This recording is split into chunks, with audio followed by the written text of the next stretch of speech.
عبادت کی ایک روح بتائی حضور نے، لب لباب کہیے اس کا، وہ کیا ہے؟ دعا۔ الدعاء مخ العبادہ، الدعاء هو العبادہ۔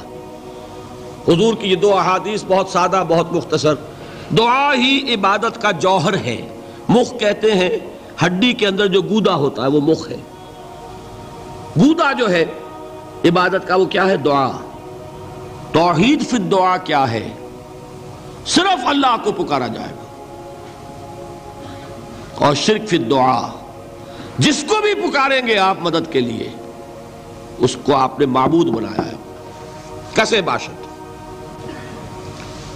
یہ مسئلہ سمجھ لیجئے، لا تدعو مع اللہ احدا، اللہ کے ساتھ کسی کو مت پکارو۔ حضور نے فرمایا کہ جوتی کا تسمہ بھی مانگنا ہو تو اللہ سے مانگو۔ اللہ نے تو دروازہ کھولا ہوا ہے، جو چاہو مانگو، کسی اور سے مت مانگو۔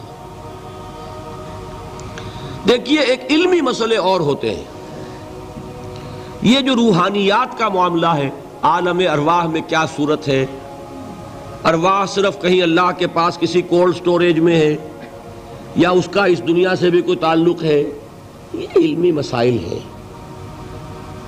فرض کیجئے اس وقت کوئی ارواح یہاں موجود ہو، فرض کیجئے، میں اس کا انکار نہیں کروں گا، ہو سکتا ہے کہ ہو سکتا ہے کوئی روحانیت والا شخص بتا بھی دے کہ ہاں فلاں کی روح موجود ہے، ہوگی بھائی، اسے نظر آتی ہوگی، ٹھیک ہے۔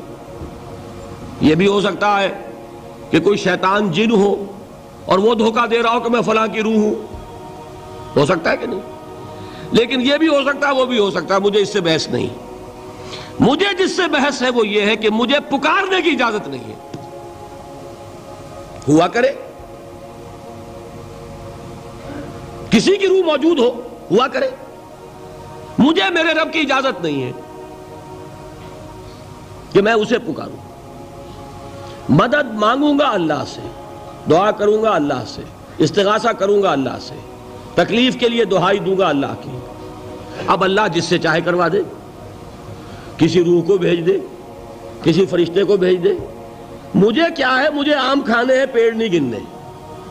فلاں روح نے آگے کام کر دیا، کرے بھائی، میرا کام بننا چاہیے۔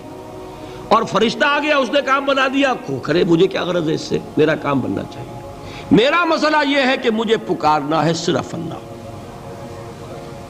اللہ کو اس کی بھی قدرت ہے کسی کو نہ بھیجے، نہ کسی روح کو بھیجے، نہ ملائکہ کو بھیجے، بغیر کسی کے جو چاہے کر دے۔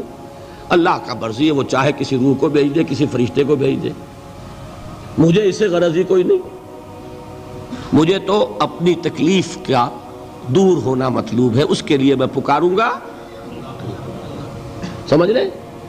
دیکھیے میں سادہ ترین کر رہا ہوں مسئلہ، عبد القادر جیلانی کی روح یہاں ہے یا نہیں، حضور کی روح انور یہاں ہے یا نہیں، یہ تو علمی مسئلہ ہو گیا نا۔ یہ فرشتے یہاں ہیں کہ نہیں، کوئی اختلاف ہے؟ میں پکار سکتا ہوں اسے کہ بھائی ذرا میرا کام کر دینا ہے؟ یہ کروں گا تو شرک۔ موجود ہیں کرامن کاتبین ہے کہ نہیں؟ موجود ہونا نہ ہونا یہ مسئلہ علمی، جو اصل میں شرک سے متعلق مسئلہ ہے وہ یہ ہے کہ پکارنے کی اجازت نہیں۔ دیکھیے حضور کی ایک حدیث ہے، اور یہ ایک ہمارے لیے خوشخبری ہے۔ آج 8واں دن ہے، آپ اپنی نیند کی قربانی دے رہے ہیں، آ رہے ہیں، سن رہے ہیں۔ یہ حدیث بھی سن لیجئے، بشارت والی حدیث ہے۔ مجتمع قوم فی بیت من بیوت اللہ، نہیں جمع ہوتے کچھ لوگ اللہ کے گھروں میں سے کسی گھر میں۔ اس کا مصداق اول تو مسجد ہوگی، لیکن تقریباً تمام محدثین نے مانا ہے کہ صرف مسجد تک محدود نہیں ہے، سب گھر اللہ کے ہیں۔ یہ جگہ کس کی ہے؟ تو عام ہے یہ چیز، لیکن مسجد کا ہوگا تو وہ مصداق اول ہو جائے گا۔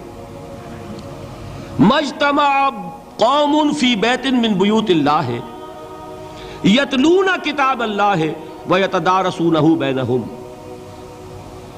کام کیا کر رہے ہوں کہ اللہ کی کتاب پڑھ رہے ہوں، وہ سمجھ رہے ہوں، سمجھا رہے ہوں، تو کیا ہوتا ہے؟ الا نزلت علیہم السکینہ، ان پر اللہ کی طرف سے سکینت کا نزول ہوتا ہے۔ وغشیتہم الرحمہ، رحمت خداوندی انہیں ڈھانپ لیتی ہے۔ وحفتہم الملائکہ، فرشتے ان کے گرد گھیرا ڈال لیتے۔ وذکرہم اللہ فی من عندہ، اور اللہ ذکر کرتا ہے ان کا ملائکہ مقربین کی محفل میں۔ دیکھو تم کہتے تھے یہ انسان بڑا گھٹیا ہے، میرے وہ بندے اس وقت میرے گھر میں جمع ہے صرف میرے کلام کو سمجھنے کے لیے۔ اللہ فخر کرتا ہے اس میں، ذکر کرتا ہے اللہ۔